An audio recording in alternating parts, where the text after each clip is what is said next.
Hello, everyone. My name is Paul, and welcome back to the new news. I hope that you're all having a wonderful day. I hope that you are safe, that your family and friends are safe, and if not, I hope they find that safety and security in the very near future.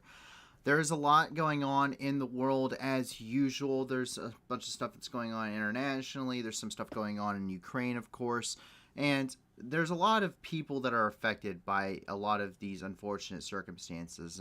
A lot of terms being used as a crisis. There are a lot of crises going on in the world right now, whether you're talking about Ukraine and the war going on there and the humanitarian crisis as a result, or if you're talking about the disruptions in the food supplies and humanitarian aid that is being compounded by natural disasters currently ongoing in places such as Somalia, Ethiopia, and Southeast Asia.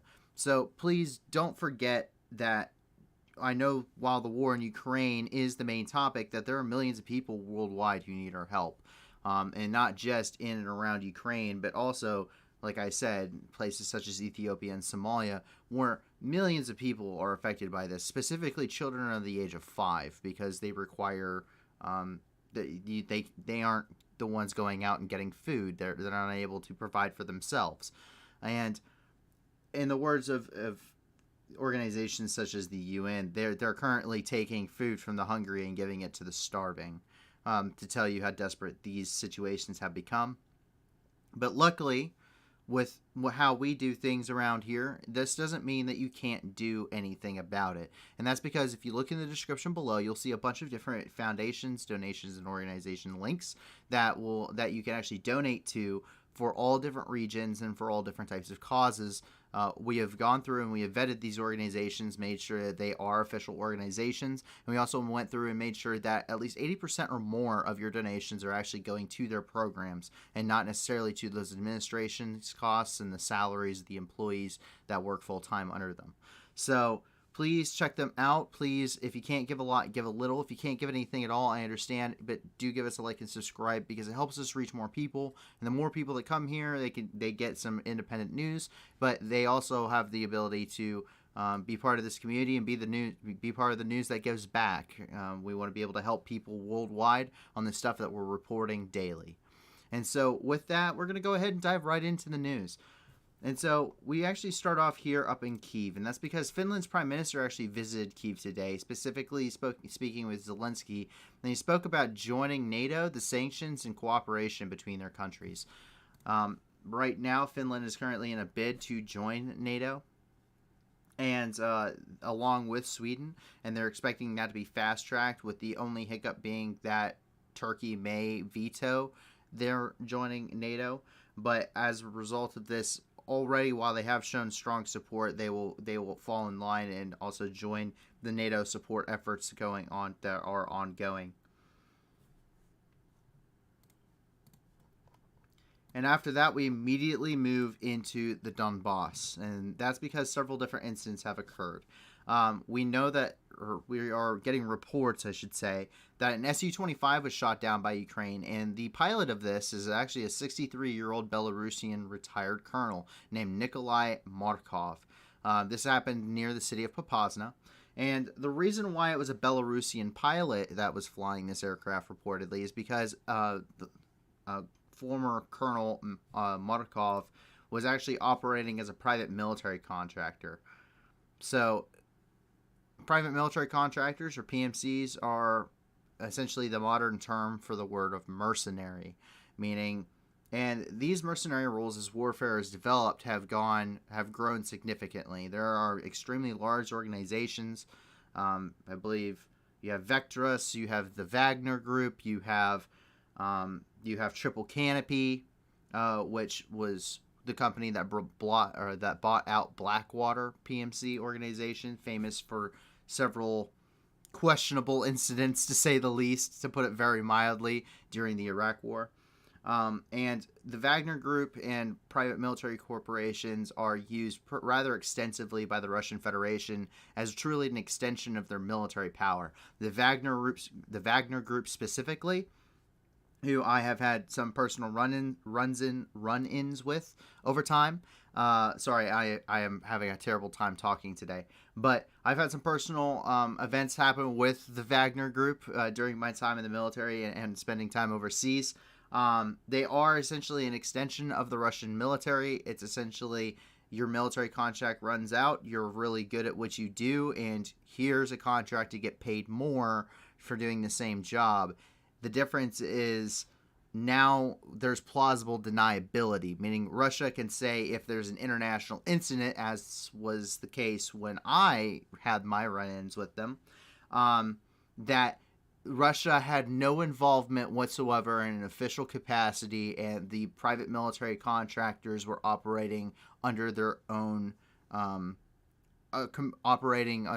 commands and had no control over or by the Russian military officially.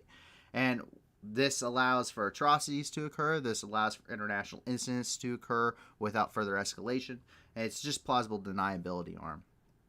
But we're seeing that this comes into a greater extent. As these groups grow in size and scope, they're filling a lot of different roles, whereas several decades ago it may have only been an infantry role. There are now private military corporations that have just about every job in the military you can think of, to include jet aircraft pilots, helicopter pilots, infantry, anti-tank personnel, engineers, you name it, they got it.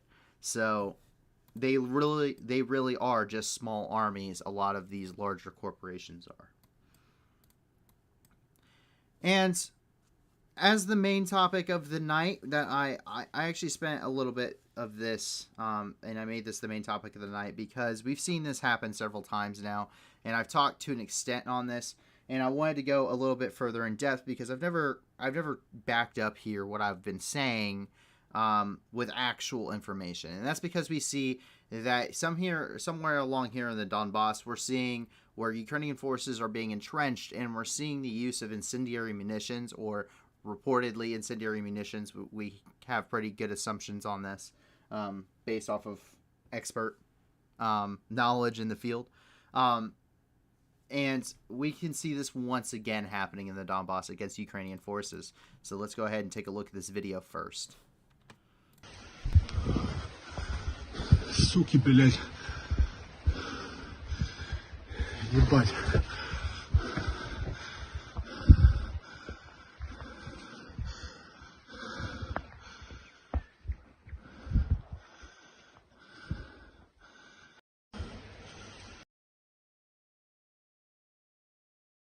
Specifically, I'm going to go ahead and mute it here, but I want you to notice the smoke that's coming off of these munitions. This stuff is some kind of an incendiary munition. It could be white phosphorus, for instance.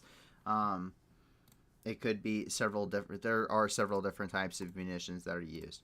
And before, I have talked about that this is prohibited by the Geneva Convention because it's being used against personnel.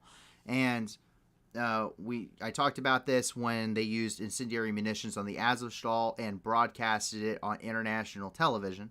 But I haven't really shown what I mean every time I say these things. So it's actually considered a war crime to be using incendiary munitions specifically in and around civilian targets, or in civilian concentrations under Protocol 3 of the 1980 Geneva Convention. And I actually do have that here. This is the 1980 Geneva Convention, Article 1. And so an incendiary weapon means any weapon or munition which is primarily designed to set fire to objects or cause a burn injury to persons through the action of flame, heat, or combination thereof produced by a chemical reaction of a substance delivered on the target. And this means, for instance, the use of the incendiary munitions at the Azovstal falls under Article 2. Is prohibited in all circumstances to make civilian populations, as such individuals, civilians, or civilian objects, to the object of attack by incendiary weapons. Is prohibited by in all circumstances to make any military objective located within a concentration of civilians the object of attack by air-delivered incendiary weapons. Section 3, it is further prohibited to make any military objective located within the concentration of civilians the object of attack by means of incendiary weapons other other than air-delivered incendiary weapons, except when such a military objective is clearly separated from the concentration of civilians, and all feasible precautions are taken with a view to limiting the incendiary effects to the military objective, and to avoiding, in any event, to minimizing incidental loss of civilian life, injury, or civilians, and the damage to civilian objects. And Article 4, it is prohibited to make forests and other kinds of plant cover the object of attack by incendiary weapons, except when such natural elements are used for cover, conceal, or camouflage combatants and other military objectives, or themselves are military objectives. Really, the Azov covers these very first three because there were civilians inside of that, also non-combatants inside of that under the customary international humanitarian law, which we were getting ready to get to. And also because it is a military infrastructure, or it is civilian infrastructure, and it is also in a civilian concentration, which would have been Mariupol, the city itself. The second thing that the use of these incendiary weapons violates is actually our rule number 85, which falls under Volume 2, Chapter 30, Section B of the Customary International Humanitarian Law, also known as the IHL. And this is where the combatant specifically is the rule set here. So when you actually pull this up from the International Red Cross regarding the International Humanitarian Law database, and rule number 85, the anti-personnel use of incendiary weapons is prohibited unless it is not feasible to use a less harmful weapon to render a person hors de combat, meaning no longer capable of conducting combat. This also, hors de combat, also is a reflection of those that are severely injured and are no longer considered walking wounded, and also troops that have surrendered. There are separate rules regarding international law regarding this. And as you can see, Volume 2, Chapter 30, Section B. And that is where this video comes into play, and several videos that we have seen before, along with the fact that they're being used in and around civilian areas, is they're being used against infantry targets.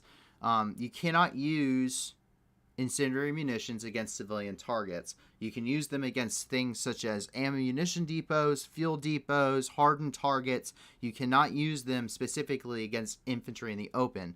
This is what I mean when I'm saying that U.S. troops who have conducted operations utilizing white phosphorus, for instance, which is intentionally used as a smokescreen, but can be used, considering the temperature it burns, as an incendiary munition, to conduct what's called a shake and bake on Iraqi forces and the Taliban. And regardless of who you're conducting against, humanitarian law covers everybody. And it doesn't matter who you're engaging. It doesn't matter, these, just because they're infantry and combatants, this is considered an inhumane way to kill people. Even in war, similar to the use of chemical weapons. Chemical weapons are banned because they're an inhumane way of killing people. Using upward-facing bayonets, where the intention is to rip up into a person with the bayonet, is banned for this very reason. So that is what I mean every time I am saying it's against the rule. It's against international law. It's against the rules of war. It's against the Geneva Convention. You cannot be using it against personnel. These are the very same documents that I am referring to every single time. We've seen Russia conduct these operations multiple times here on this stream, let alone the stuff that's either undocumented or that we haven't covered, of them utilizing, incendiary munitions on civilian and military targets within concentrations of civilian targets, against combatants in the open, infantry, anti-personnel specifically. And this is why I say that they continue to commit war crimes. One of the instances in which I say they continue to commit war crimes. So I wanted to make sure that I followed up with that to show you, whenever you're hearing these terms getting used, what is international humanitarian law? What is the Geneva Convention? What are the rules behind this? You can go through and you can look up these rules of war that have been laid out in multiple treaties, and you can do the research here if you want to. But there are laws to war. War, as horrible of a thing it is, these rules and treaties have been come up with over years. Decades. Some of these, the Geneva Convention goes clear back into the 1800s for a lot of these rules of war. And because it's to limit the suffering, the human suffering, and so people aren't killed in inhumane ways. You're already having to kill people. Do you really need to make them suffer more than they need to? So that is the purpose. So, moving on from that, as we move here into the occupied areas of Donetsk, we can see that Russian forces captured a damaged Switchblade drone. The Switchblade drone is also known as the Kamikaze drone. It was developed by a company in the United States. Very cool little drone. We've seen it being employed here in Ukraine, but they put it inside of these ammo boxes that they had captured. First of all, these aren't ammo boxes for Switchblade drones. I can already tell you that. Primarily because the Switchblade drone actually comes in a backpack. But to move on from that incident alone, they also come in Pelican cases, not wooden boxes. This isn't very useful because we can clearly see damage here to the front of the Switchblade drone, meaning this thing has either been, first of all, they don't have the tube, they have the drone itself. Second of all, this obviously was defective in some way, shape, or form. And it received damage, meaning its internal components are likely also damaged from the crash. But that is what the Switchblade drone looks like. They did indeed capture one. It just isn't any... It's not any value to them. They have no way of launching it, controlling it, or it's also just damaged in general. So they may be able to study it, but considering they're running out of components and are having to use civilian components or dual-use components, which you're hearing a lot about from EU sanctions and Western sanctions in general against Russia regarding dual-use components, I have a hard time thinking they'd be able to mass produce anything similar to the drone system, considering they're having a hard time being able to mass produce anything to deal with their war effort, and they're having to pull out of significant stockpiles to include T-62 tanks, which we aired yesterday. Now, there is some sound logic to the T-62 tanks, but that's neither here nor there. And I've talked significantly about the use of artillery on both sides during this conflict, and we can see that here. It's during World War I, it was commonly described as the ones that are going to kill you are the ones that you do not hear when it comes to artillery coming in. That's very true. You can hear artillery as it's coming in, whether that's rocket artillery or mortars or heavy artillery guns. You can hear the rounds as they come in. We've actually aired several videos here where you can hear them coming in before making splashdown. And we have another one here where there's actually a member of the Azov Regiment here along the southeastern part of this front line, where we know that the Azov Regiment is operating currently. And they are in entrenchments during a Russian bombardment. So let's take a look at what it's like in the middle of one of these.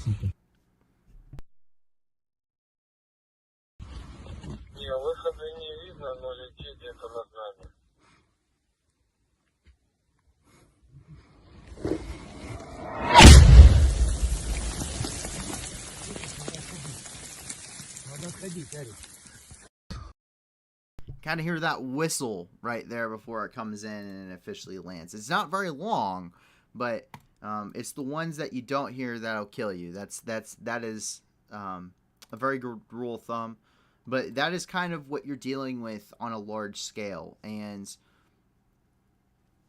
being under artillery fire, especially over an extended period of time, is very mentally draining for an individual. It's very very tiring, very stressful. It really puts you into a mindset that you don't believe that you normally would be able to go to. It is something that some people can get used to. It's something else that causes other people extreme stress over time, and to develop post-traumatic stress disorder, of course, as the original term was shell shock, until it was further examined medically. But I can't imagine, that's just a single round. I couldn't imagine some of those massive artillery barrages from things such as Grad systems during those large saturation bombardments. As we move down here to Mariupol, we're getting some more additional news. And the first thing is propaganda is what's being fed to survivors here in Mariupol. So we've seen them bringing in trucks with Jumbotron TVs on the back of them, which is broadcasting. They're parking them on the side of the street, and they're broadcasting Russian news channels regarding the liberation and special operation of the Donbass and in Ukraine. So let's go ahead and take a look at some of this.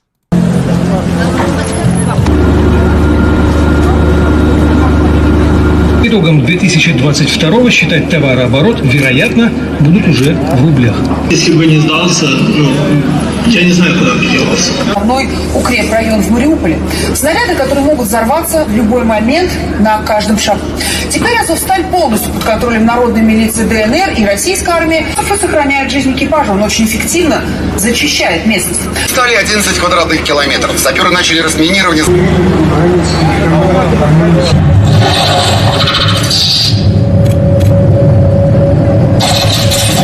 Категорически запрещено трогать такие предметы. Емкости с химически опасными веществами. Нашим праздником, Днем Победы.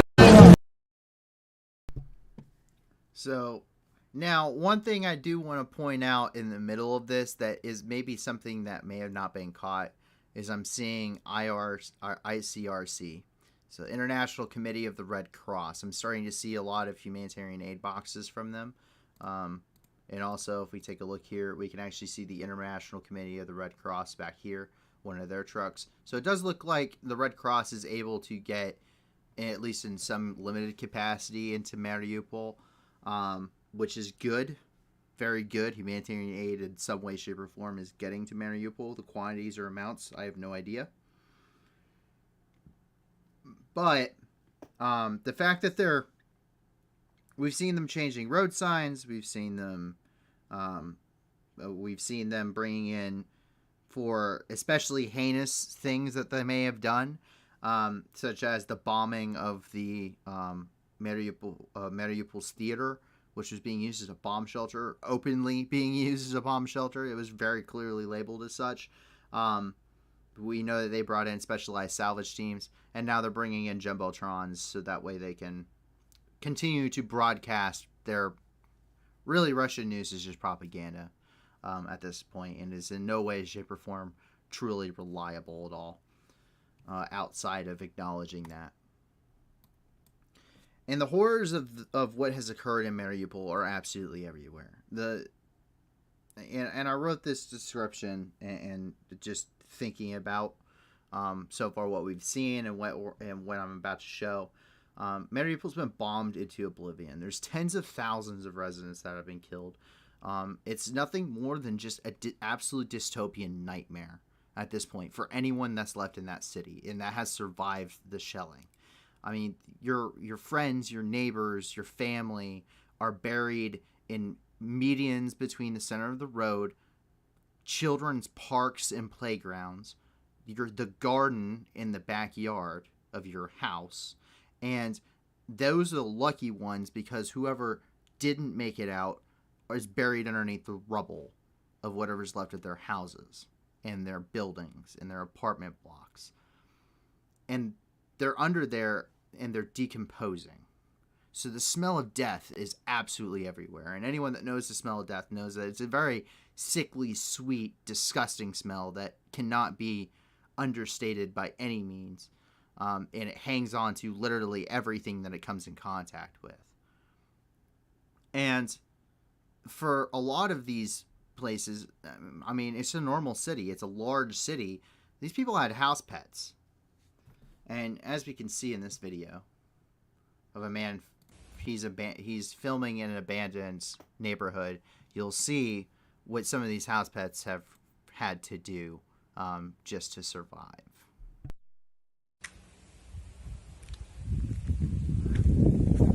Владимирская улица.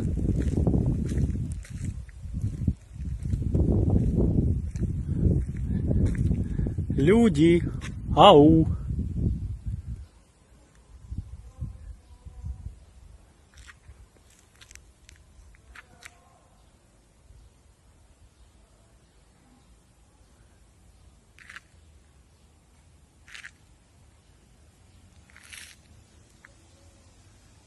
О, собака что-то тащит.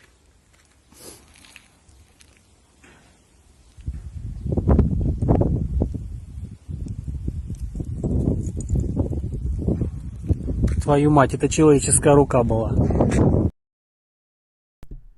Why, yes, folks, that former house pet was indeed carrying a human hand in its mouth, because, as we've seen, these abandoned house pets have had to resort to survival instincts, and when there's nobody feeding you, and there's a lot of meat laying around, unfortunately, what are you going to do?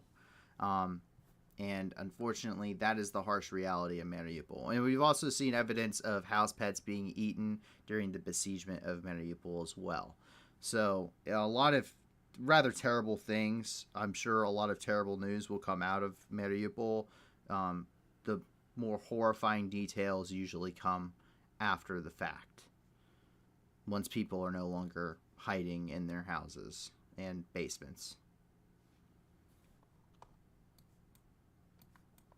And that's actually it for inside of the country of Ukraine.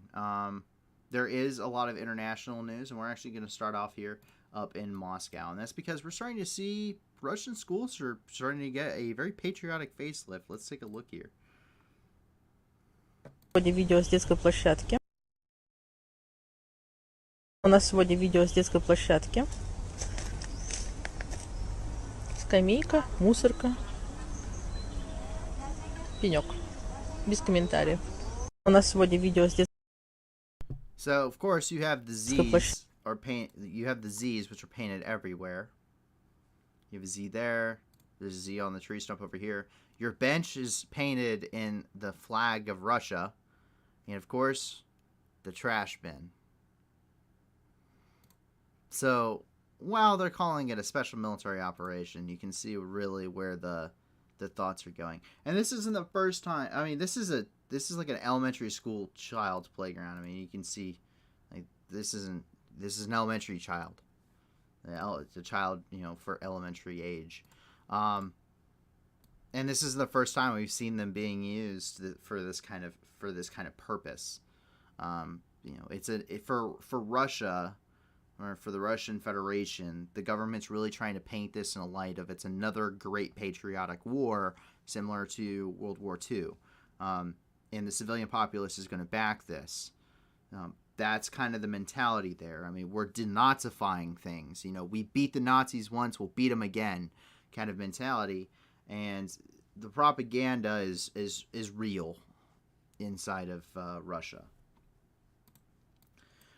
And in Belarus, a very interesting story occurred today. So first off, a crow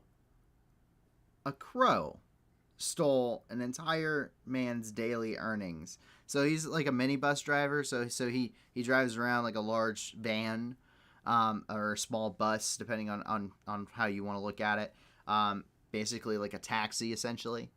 And at the final stop, he got out and he talked to some of his colleagues. This crow came in through the open window, grabbed all this guy's money that he had laying in his vehicle, and flew for about like 30 or 40 meters and just threw some of this money and went and got the rest and came back. In total, stole about 120 Belarusian rubles.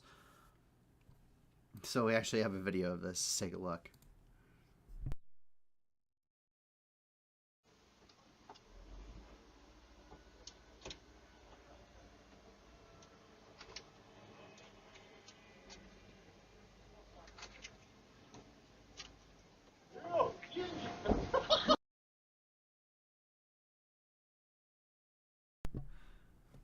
just stole all of his money. I mean, now crows are extremely smart animals, and a lot of people don't realize this. Crows are extremely intelligent, and they have a very good memory. Crows are, you can actually semi-train crows to bring you money, but they will steal from people if they know this. So I'm not going to go into further details for those that want to get free money from their local wildlife. But crows will bring you nice shiny gifts and money if you treat them the proper way. So go ahead. There is this thing. It's called Google, the holder of all knowledge. So go and figure out how to. You can go and figure out how to get crows' attentions that way. And as we go over here in Geneva, Switzerland, the World Health Organization, or the WHO, is actually giving an update regarding the monkeypox outbreak. So around 20 countries thus far have reported monkeypox, but they're saying it's not an endemic, which is the precursor to a pandemic. The reason why is because while there is more than 200 confirmed cases, confirmed or suspected infections, mostly in Europe, the outbreaks may be something that seems alarming, but this stuff's only spread through very close contact. And while it was first found in monkeys, it primarily occurs in places such as West and Central Africa. It's very rare for this stuff to actually spread elsewhere. So this isn't going to be something like another round of COVID-19 or a new endemic. That's kind of what they're saying right now. Is this while there are some cases and we are tracking these cases, this is not something to be alarmed about. It is not an easy to spread thing. You have to be in very close contact with people who have it. And the cases are rather small despite being in several countries. So they're not worried about it being an endemic or a pandemic. So there is no real reason to be alarmed at this point. I know there's some stuff circulating on the internet about it already, but this isn't like another round of COVID-19. That's coming from the World Health Organization, and I'm inclined to believe them, seeing as they are kind of the gold standard of medical organizations in the world. As we drop down here into Istanbul, some very interesting news. In fact, the Islamic State leader may have possibly been captured in Istanbul during an anti-terrorism raid by police and the intelligence organization. The man that they believe they detained is Abu al-Hassan al-Qurashi, and he is the leader of ISIS. So this is something that they are kind of they're currently, trying to make sure that they confirm they did indeed get the right guy. President Recep Tayyip Erdogan is expected to inform regarding the capture, expected in the next couple of days. But I'm sure that there's a lot of vetting that they're getting ready to do, and some things that they're probably getting ready to ask Mr. al-Qurashi in regards to the Islamic State. So that being said, I do not expect for a decrease in those terror attacks, unfortunately. The Islamic State has very openly said it does not matter who is in charge. We are going to continue this. Being extremists and holding extremist ideologies, how many Islamic State leaders have we seen killed or captured over the last about a decade now, since the Islamic State came to prominence? That holds very true. I do not believe that is going to change in the near future. And a suicide bomber was thwarted also here in Turkey, over in Gaziantep. Sorry if I have terrible pronunciation. So this identified man threatened police to detonate a suicide vest, but he was neutralized. We do have the video of that. We are not going to show the entire thing because it does involve some graphic content there. But his motives for doing this are not currently known. So let's go ahead and take a look here.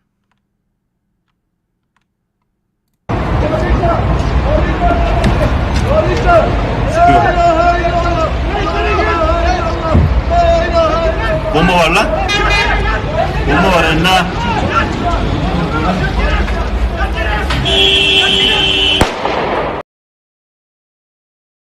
So that is the point in which they start to open fire on him. And he is visibly struck with gunfire. So he was neutralized. He did not, from our understanding, end up detonating the suicide vest, at least from the video footage that was released. So, but a suicide bomber, no less, was thwarted. The motives are still unclear. And speaking of the Islamic State earlier, and how we do not believe that their escalations are going to decrease, the Islamic State burned wheat fields up and around Kirkuk, Iraq, which is in northern Iraq. It's kind of northwest of Baghdad. Not quite up to Erbil yet, but kind of in the similar area. So while so far burning wheat fields wouldn't be the worst thing that the organization has ever done, it has very minimal impact compared to a lot of other things that are currently ongoing in Iraq, on how the food supply is ongoing. But to do it now has significantly larger impact than it would any other point. And that's because there's large disruptions in the global supply chain. Ukraine, which is also known as the breadbasket of Europe, the war in Ukraine and the blockade specifically of the ports means that they are unable to export large amounts of grain, which would otherwise go to the international market and would be bought by places such as Iraq, Syria, the Middle East. That's also used for humanitarian aid. So places like Somalia and Ethiopia are hit because they're not getting those grain supplies, and other supplies for humanitarian aid that was going to other locations was emergency redirected to assist with the humanitarian crisis as a result of the war. So you're seeing a decrease in global food supplies and disruption of those transportation routes and of that trade. You're also seeing a major drought inside of Iraq, and that is causing famine inside of Iraq. So between these factors already, you're now burning what little food is growing. So this has now much deeper impact in Iraq than it would have at any other point in time, to include times during occupation and invasion. So we'll go ahead and take a look here. And as you can see, those are some of the wheat fields burning.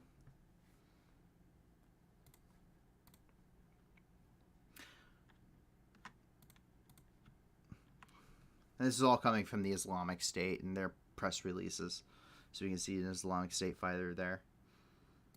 So very devastating in this point in time, with all things considered, for what's going on there. And that's probably not expected to decrease at any point. And in Baghdad, Iraq, the Iraqi parliament has actually passed some rather anti-Israeli laws. Specifically, they criminalize having any relations with Israel, and this could face penalties including life imprisonment or even death.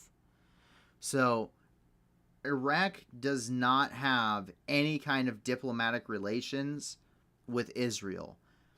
Israel is hated by about every single neighbor they have. And I mean that quite literally. They have all fought a war against them numerous times. So there's very deep-seated relations, especially regarding on a religious basis. That's really the founding issues there. And this can even be seen inside of the title. Criminalizing normalization and establishment of relations with a Zionist entity. And it was approved by 275 legislatures out of 329 in Iraqi's parliament. So it's never recognized Israel, and Iraqi citizens and companies are not allowed to visit the nation. So we're getting this from Al Jazeera, who is probably one of the more notable reporting organizations there in the Middle East. So Quite an interesting development and a very harsh breakdown of any kind of possible relations that Israel may have had with Iraq. As we jump over here, we're actually going to take a look here in Tokyo. And this is something that happened 2 days ago, but it's still very prominent considering some of the things that's been in the news lately. And that's because on the 24th, Japan and India decided they would conduct joint efforts and have close cooperations in order to assist Sri Lanka. Sri Lanka is hit by a very deepening crisis that has essentially plunged the entire country into absolute chaos. And as a result, there needs to be a lot of collaboration regarding defense, clean energy investments, and other investing opportunities. But they are specifically talking about close cooperation in order to assist with humanitarian and deteriorating economic situations inside the country of Sri Lanka, in order to prevent further breakdown of international security within the region, and also to prevent further loss of human life, as we know that there's a rather extensive loss of human life as a result of the protests there in the country of Sri Lanka. So, and of course we're getting this from the Hindu, which is an Indian news publication. So go ahead, if you want to read more about that, you guys can go and check them out as well. And jumping down here into the Chad-Niger border, we see that the Islamic State actually conducted an attack along the Chad-Niger border here against the Chadian army. So the Islamic State has now been operating in the areas around the Lake Chad, which is also known as the Kaiga region, and they conducted an attack against along this border area. We don't know the extent of casualties at this point in time, or what their targets specifically were. We just know that they did attack Chadian army positions. So that we can go ahead and take a look at some of these here. They were doing this using mortars. So this is a very common tactic, especially with insurgencies. The ability to have that standoff against what can be perceivably a more organized and professional military force that outnumbers and outguns you. Using standoff, especially the use of mortars, rockets, and artillery, as you see a lot of times with insurgencies, alongside things like IEDs, is really what evens the playing field for them. So you're going to see a lot of things such as artillery, rocket, mortar attacks, and the use of IEDs, simply because that means they don't have to directly get into a fight with somebody. And as we move over here into North America, so in Toronto, specifically in the area of Scarborough, which is here in Canada, this is no less than 2 days after the incident which occurred in the United States in Uvalde, Texas, where 19 children and 2 adults were killed by a gunman inside of an elementary school over the course of about an hour. A Toronto police ended up shooting and killing a man who was spotted carrying a rifle near an elementary school that prompted an emergency lockdown for the children at that elementary school in Scarborough's Port Union area. That's happened about 1 p.m. The individual was described as being in his teens or late 20s and carrying a firearm. The type of rifle that was being carried was not disclosed. Reportedly, witnesses heard 3 gunshots and saw police attempting to revive the man. However, he was eventually pronounced deceased. And they said that police would be increasing patrols to the area because of the possible increase in threats to public safety. And due to the proximity to a school, I understand this is their statement. He said that due to the proximity to a school, I certainly understand the trauma and how traumatic this must have been for staff, students, and parents given the recent events that happened in the United States. And this is coming from The Guardian, which is another large news organization. So you can go and check them out if you want to have more information on the topic. And we have a couple of different things here. Oh, before I move on, it looks like we have something that happened here. It actually happened. So it looks like that the incident that happened here in Chad happened along the Nigeria border. So we're actually going to move this down because they are talking about operating in the vicinity of Lake Chad. So it was between Nigeria and the Chad border, not the Niger and Chad border. And to finally wrap up the night, we have two different good news topics. We said we wanted to have more good news in the midst of all this really bad stuff that's been going on. And so we brought some to you. And the first thing is a very tiny robot. I mean, absolutely tiny, scarily tiny. It's called a pinky toe crab, So the tiny robotic structure. So it's a tiny robot. It looks like a crab. And it's based off of the Atlantic rock crab, also known as the pinky toe crab. It measures only 0.5 millimeter in width and is capable, and amongst its walking capabilities, the crab-like system can crawl, bend, turn, twist, and jump to at certain heights.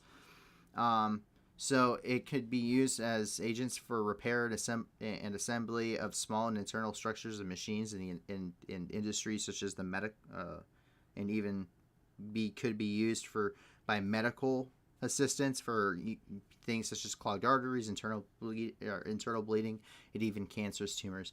And when I mean this thing is tiny, So this doesn't do it justice. These are the items. These are the little robot crabs. And they are little robot crabs. They're kind of cool looking. But this is how tiny they are. This is a standard United States mint penny. That is the edge of the penny. That is absolutely tiny. That's almost microscopic in size, I'd have to say. I'm sure scientifically it's much larger than that, but I am not a scientist, so to me this is very close to being microscopic in its size and scope. So absolutely adorable little crab. I cannot believe that technology has gotten to the point where we can make sophisticated robots this size, so small that they are smaller than a penny, the edge of a penny. So that blows my mind. So very cool. We found this on the Science Times. So if you want to check that out and kind of get a little bit more in depth, you can take a look at that.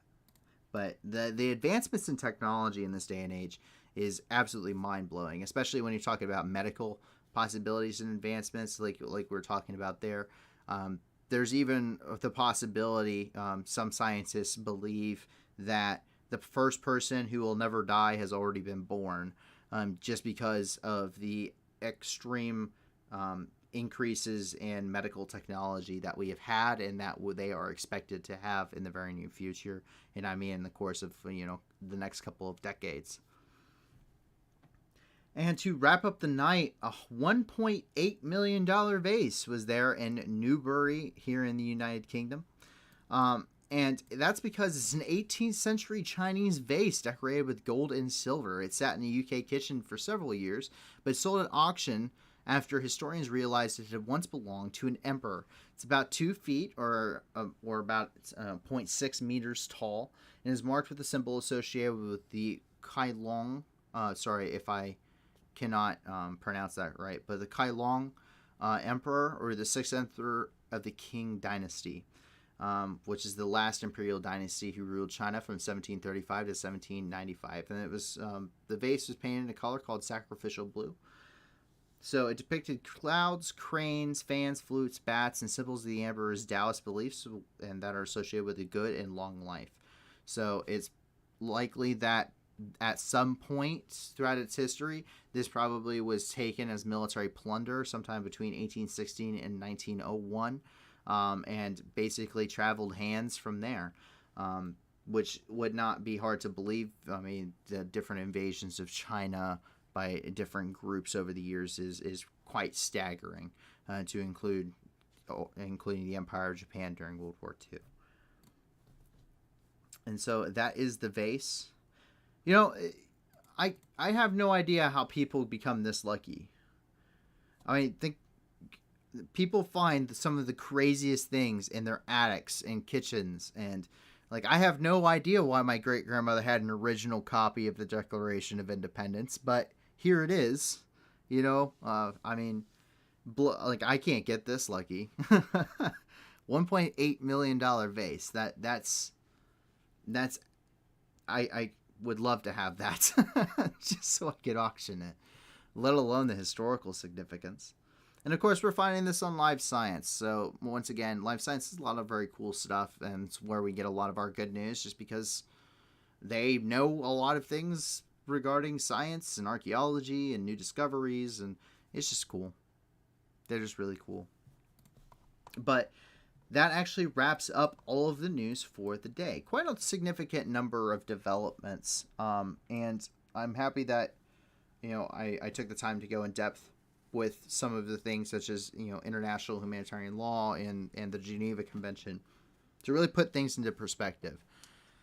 And the perspective is that despite a lot of the terrible things that have been ongoing, in there are credibilities to a lot of claims that have occurred, and there are a lot of crises that are ongoing in the world that require help. There's significant amounts of suffering, to include the breaking of many parts of the Geneva Convention by several factions, to include extremist organizations like the Islamic State, clear up to, unfortunately, first world nations such as the Russian Federation. That is causing innumerable amounts of suffering globally. And this is compounded. I mean, the war in Ukraine has significant impacts on food supplies throughout the world, especially in places that already had food insecurities, that relied on grain from Ukraine in order to be used as humanitarian aid globally.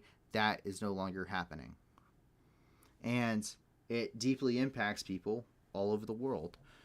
These crises are already bad enough, and we can always do something to help. And the good news is that here at the New News, we are the news that gives back, and you can help. As a community, we have put together a bunch of different donation links, and we continue to ask that if you have more donation links, to please send them to a staff member on our Discord. That way we can go through and put them through the vetting process, because we're always looking for increased ways to help more people. But places like Ethiopia, Somalia, children under the age of 5 are especially impacted. Places like Southeast Asia, their infrastructure has been destroyed because of a super typhoon, a significant natural disaster, and likely a result of continual global warming that's increasing the extremities of natural disasters globally, to include the droughts that are significantly in fact affecting places such as Somalia, Ethiopia, Iraq, Syria, and other regions throughout the Middle East and Africa. So, and of course, the war in Ukraine has disrupted any sort of normality when it comes to food supplies, and the emergency need to divert food supplies going to other regions to assist with that humanitarian crisis.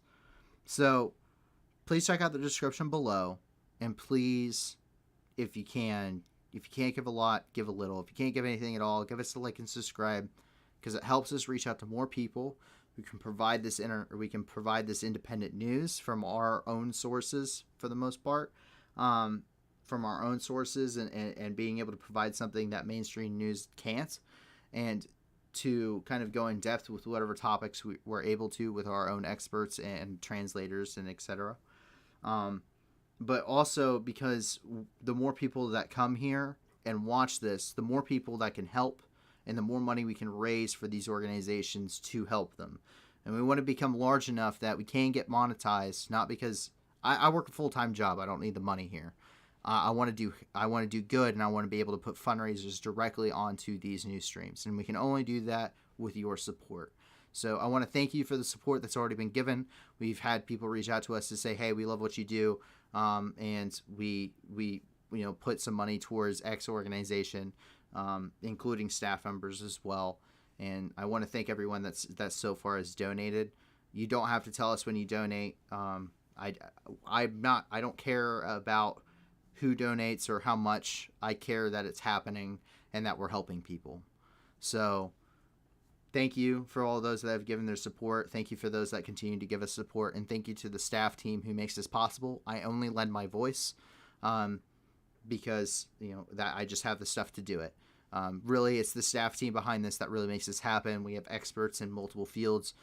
We have Ukrainian nationals who have a lot of very good sources that end up coming here, and who can also independently translate Russian and Ukrainian for us. We have, military experts here. So big thanks to the staff team. This could not happen without them. And with that, I hope you guys have a great night, and I hope you'll be joining us once again tomorrow as we go through the daily news. And I hope that you and your family and your friends remain safe, especially as these crises continue to go on, not just in places such as Ukraine, but throughout the world, as I know we have many international viewers. And I hope that you remain safe, especially those that are currently at school, especially at the end of the year right now. And with everything that's been going on in the news lately, I hope that you also remain safe, and I hope that these kind of incidences really start to go by the wayside, and people can start to get mental help and the assistance they need, and that law enforcement can more properly identify these kind of situations to prevent them. And with that, I hope you guys have a wonderful night. And we will talk to you guys tomorrow. So my name is Paul from the New News, and thank you for joining us for the night. Have a great night, guys. Bye.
Слава Україні!